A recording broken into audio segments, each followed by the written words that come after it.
est ressuscité, il est vraiment ressuscité, il est vivant, il est le vainqueur de la mort.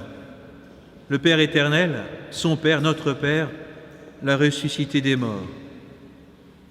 Et nous, par la foi, nous avons part à sa résurrection. Et c'est pour cela que nous sommes ici ce soir, pour célébrer cette victoire du Christ sur la mort. Nous n'oublions pas que le Christ nous ouvre dès aujourd'hui les portes de la vie éternelle, aujourd'hui. Le texte d'Évangile tiré de saint Matthieu est à la fois très simple et très beau. Le ressuscité, Jésus, salue Marie-Madeleine et l'autre Marie. Ils sont vraiment des femmes fidèles, des fidèles venus là dès l'aurore très tôt, regarder le tombeau, être là. Et elles sont seules, ce sont les premières à s'y rendre.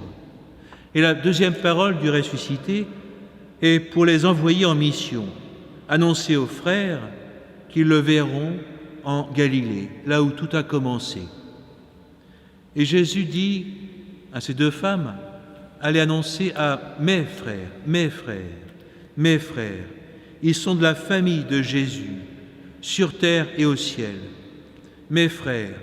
Et c'est dit comme une belle parole de confiance de Jésus, qui n'abandonne jamais ses amis ou ses frères, mais qui les prend avec lui pour toujours.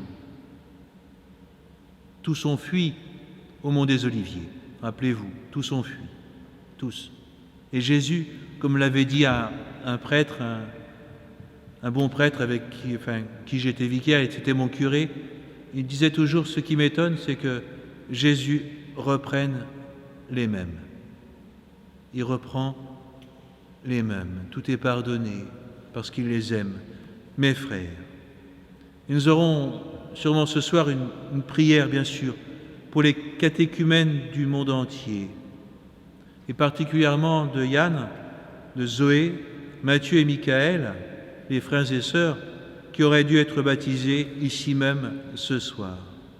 Nous prions fortement et vraiment pour eux et leurs familles, que nous sachions les accompagner dans cette attente, cette patience du jour de grâce de leur baptême, où ils entreront dans l'Église, famille de Dieu.